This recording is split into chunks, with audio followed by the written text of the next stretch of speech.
Marvel vs. Capcom 3 was a great game released to awful circumstances. It came out right as fighting games were hitting a more casual mainstream appeal, but it lacked the single-player modes that fighting games in that sphere really sold themselves on. Its change in controls meant that knowledge from Marvel vs. Capcom 2 didn't carry over to this entry, and the practice mode was only really of any use when you already knew how everything worked and wanted to practice setting up combos. There wasn't any kind of tutorial to teach new players how to actually play the game. And then there's Ultimate, released just 8 months after the original, within the same year no less.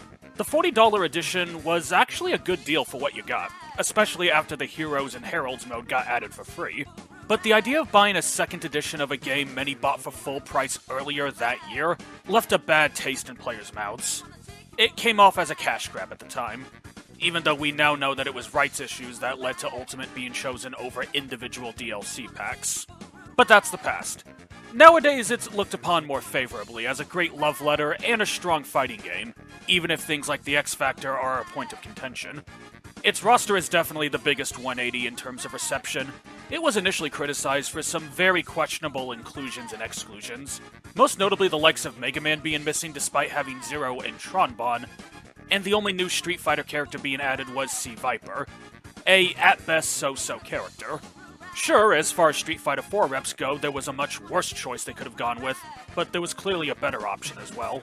But nowadays it's considered one of the best and most diverse rosters in the Capcom vs. series, alongside Tatsunoko vs. Capcom and SNK vs. Capcom 2. The Capcom side has plenty of relevant and cult classic characters, and the Marvel side has a much better balance of X-Men, Avengers, MCU stars, and comic classics. Said roster has a lot of cut characters, however. Nitsuma, I hope I'm saying that correctly, has said he wanted 100 characters in the game, and revealed that the team considered well over 150 female characters from both sides in the planning stages. A Reddit post compiled a total of 50 of the characters that we know were cut thanks to the post-launch interviews, 30 from Marvel, 20 from Capcom. Most never got too far, but some reached stages of development or were even fully playable at some point. And since there's no video on YouTube sharing these, I decided to go over all of them here. I'll be starting off with the Marvel side before going to Capcom's cut characters. First up are 3 characters who it's not clear if they were ever really considered. The first is War Machine, whose only evidence of ever being in the game was that he was listed on the US website. Strange, given that this game went out of its way to avoid variants or copies. Maybe he was just cut that early. Elektra from Daredevil was also on that list, and there was a cut stage from Daredevil, the Hand Hideout, based on her as well. Hey there. So, first of 3 quick post-editing changes. I said the Hand Hideout was a cut stage because the Reddit post claimed it to be so, and I didn't have a means of recording the game. I haven't for about 10 years. A friend of mine got most of the footage you're seeing from Marvel vs. Capcom 2 and 3. I think the post just jumbled their wording and meant to say the Hand Hideout is the only stage to lack a character with any ties to it. And I stupidly took it at face value. My guess is that her fighting style of twin size didn't make her an interesting choice to pursue when it came to proper development. But it's just that, I guess. The final of these 3 is Vision, who was mentioned by Nitsuma, but no reason was given for his removal. Just a joke on how OP he would have been, so he could have just been messing around or joking during the interview. The first 3 characters we know were intended are Venom, Cyclops, and the Fantastic Four. The first 2 would have returned from Marvel vs. Capcom 2, while the Fantastic Four would have actually been the Fantastic Four in 1, as they would have been a single character. So Capcom asked Marvel since everything about their characters needed their approval, and Marvel said, No. Venom and Cyclops definitely suck to lose in terms of moveset, but the No. for the Fantastic Four was only for them as an all-in-one fighter. The members were still allowed to be used individually. While the Human Torch and Mr. Fantastic would reach a playable state, more on them later, the Thing wouldn't survive the planning stage due to being too similar to the Hulk. He's far from the only Marvel character to be dropped for that reason, though. Black Widow and the Hood were both considered, but ultimately dropped due to the game having too many gun users. Sure, Black Widow was very acrobatic, and the Hood had some supernatural elements to him, but they just weren't able to stand out from characters like Chris Redfield or Deadpool. Blade was going to be playable, but he would have been almost one-to-one Dante, and again, the game was trying to avoid variant fighters. The same thing happened with Spider-Woman, who would be based on her Ultimate version, i.e. the Ultimate Marvel Universe. But her backstory and powers of electricity and flight made her a much less interesting version of Trish. Yeah, Devil May Cry got 2 Marvel characters booted. Okay, we had Marvel characters that Marvel denied, Marvel characters that Capcom denied, now for one that both did. Juggernaut. Capcom actually did want him in the game since he had distinguishing characteristics from Hulk. But Marvel was very limiting on the characters to be included, as Capcom had to lobby for a lot of the X-Men characters, most notably Deadpool, to be in the roster. Marvel wanted to focus on the characters they were using for the then-new MCU, but they weren't as spiteful nor as strict as Disney would get in Marvel vs. Capcom Infinite. So Marvel was willing to make compromises, and while they initially denied the use of Juggernaut, they then gave them the choice to have either him or the Sentinel. Capcom decided that the Sentinel was both more unique and more iconic to the series. On the opposite end, there's Miles Morales. He was someone that both Capcom and Marvel wanted to put in, and they wanted him to have his own unique moveset from Spider-Man. While the general public knew right away that Miles was created to replace Peter Parker with a more diverse character in the comics, his introduction was alright, and Peter was given a dignified send-off, so it would make sense why they would push for him. But his recent introduction was also his greatest weakness. He debuted in August of 2011, after the base game and well into Ultimate's development. Between how late stage of an addition he'd have to be, and how little there was to pull from him, you get a character both sides would like to include, that has little to offer, and was left with little time to think of something. Captain Marvel, or Miss Marvel as she was known back then, was also in the running. What got her cut is that during gameplay it was too easy to mistake her for Storm and She-Hulk. This was likely due to the silhouette principle making it easy to lose track of who's who in the fog of war, along with her outfit being easy to mix up with Storm's color scheme. What's weird is that she's labeled as someone who was cut before extensive effort was put into their development, but Nitsuma referenced that this was something they noticed in gameplay. This likely means that she was an early choice who wasn't given much thought until they started the gameplay stages, and the problem was so apparent that she was dropped before any real work went on her moveset. Okay, these last few exclusions have been fairly complex. Let's get back to some easier to explain cuts. Loki and Mystique were both considered, but both were deemed to not be a great fit for a fighting game. Loki's abilities for making illusions weren't really well suited for a playable character. That's something you would see more like in a menu. And Mystique's shape-shifting abilities just wasn't that appealing to the team, especially when in many classic stories it was limited to disguises over combat uses. Squirrel Girl was planned to be in the game's roster, but Rocket Raccoon was suggested in a meeting, and the team greatly preferred him, so he replaced her as the joke character. Kingpin lost his spot because he was deemed too boring of a choice, and so MODOK got it instead. Rogue was considered for the game since, as the Deadpool game showed, you can give her almost any power you want with hand-wave explanations. But her personality and how she got those powers would have run issues with the ESRB. The Redditor who posted all this found it strange since Morgan was in the game, but remember that Morgan's central nature was limited to her dialogue and her cleavage.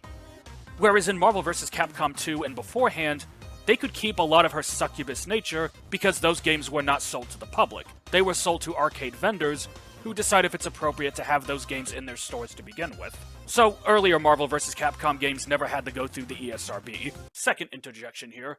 There's a chance that this was referring to a Capcom character instead of a Marvel character. One of the translations of the interview cited a character named Rouge, not Rogue.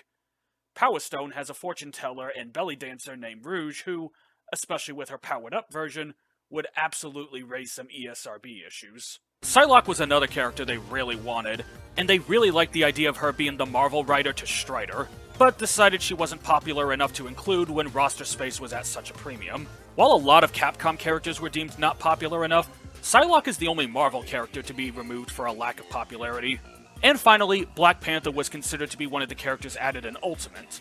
No reason was given as to why he didn't get the spot, so I take it they didn't have a very strong idea for him. Sadly, that would remain the case in Marvel vs. Capcom Infinite, where he was devolved into We Have Wolverine at Home.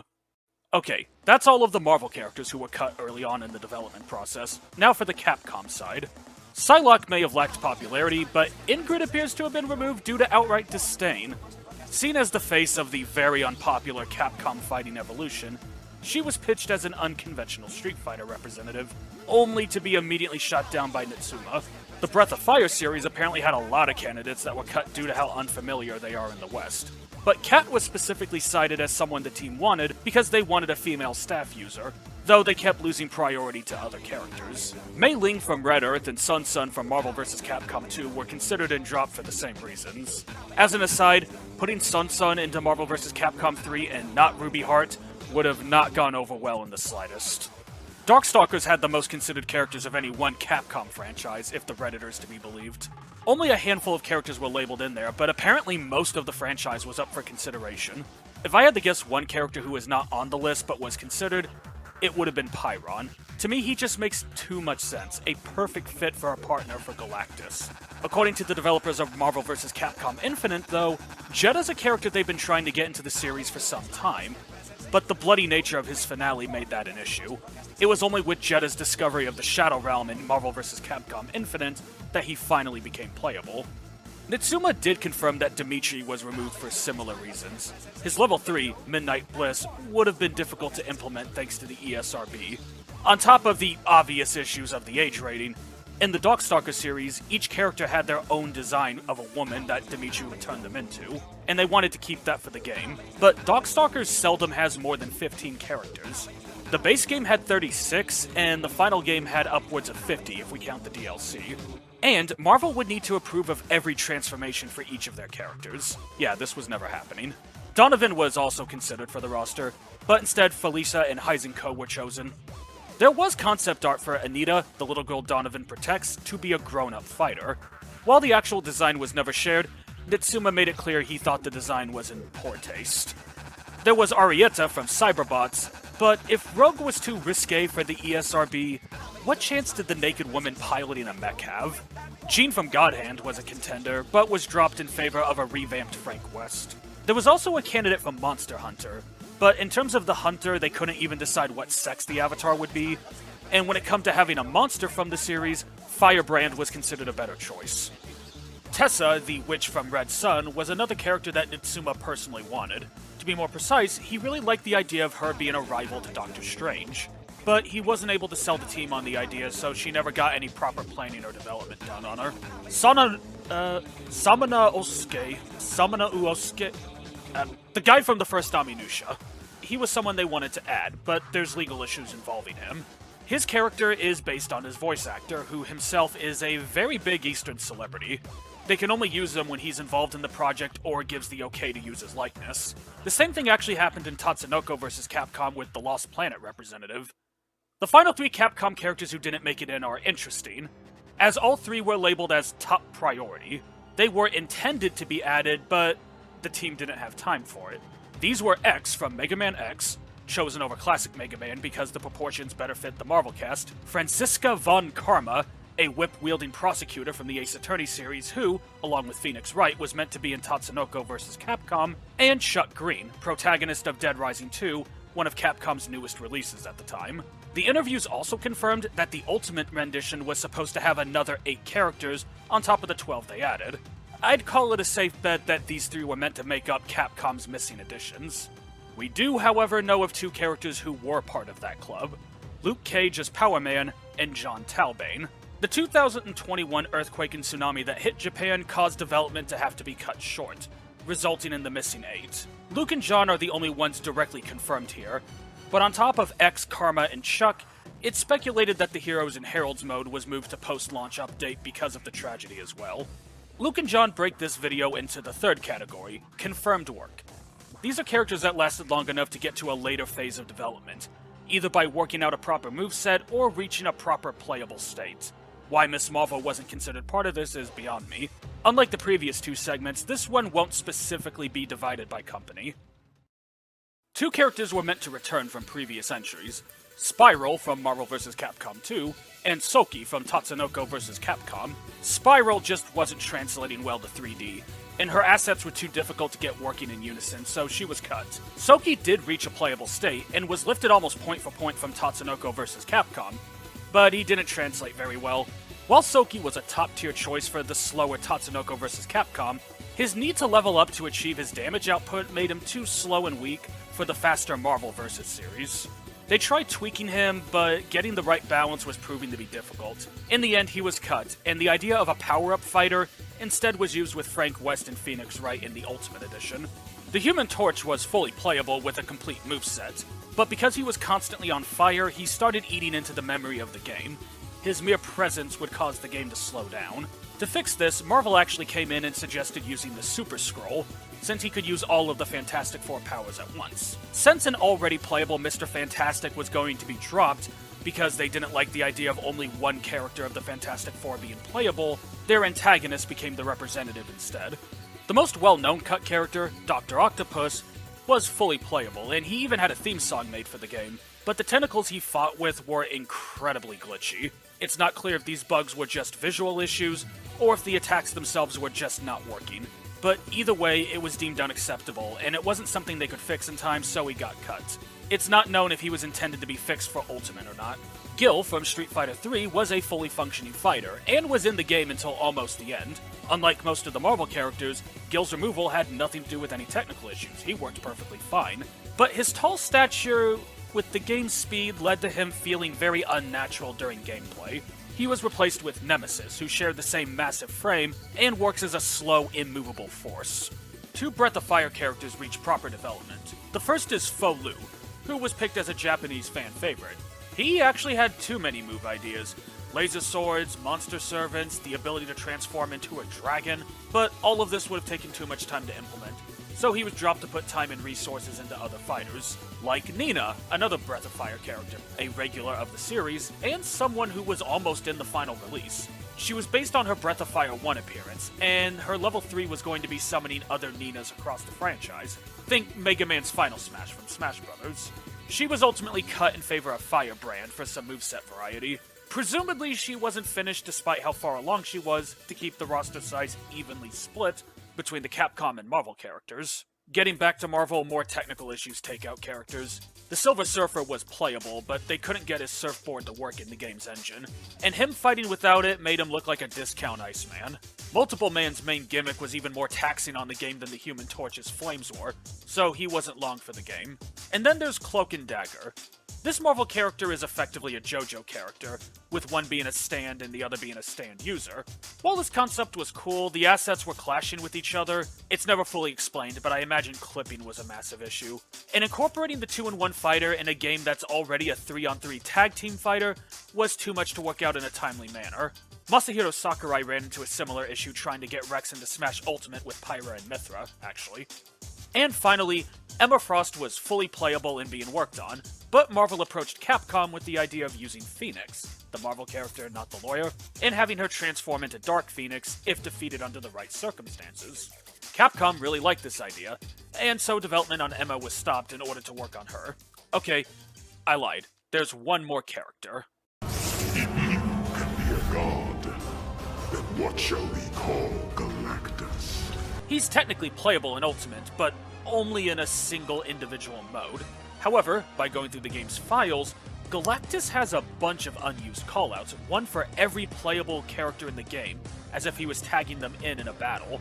There's also unused text for him having a windscreen, with unique lines for Deadpool and Thor to boot. It seems he was, in some manner, going to be playable as part of a team, likely before Galactus mode was made.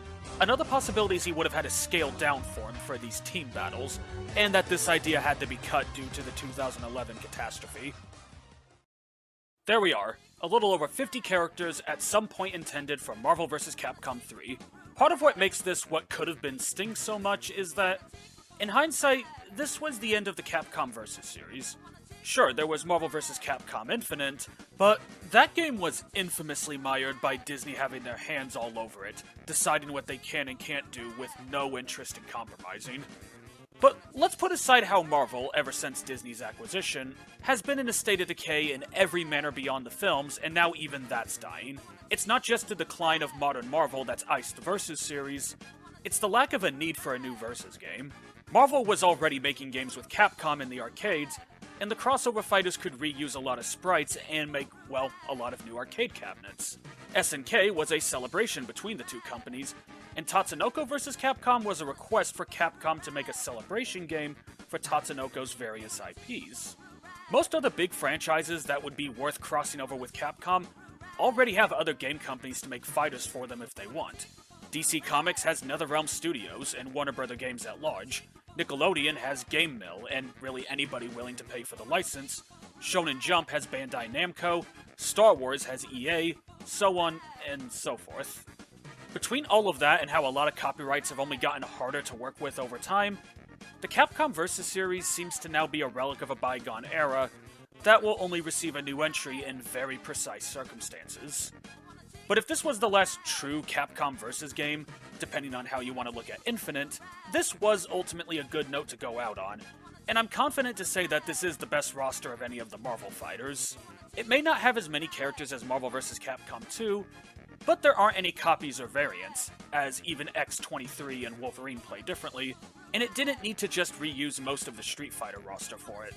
Overall, Marvel vs. Capcom 3 is a good example of what a crossover roster should look like on this scale. Of course, as I've been basically glossing over, the fact that the gameplay is actually good doesn't hurt either.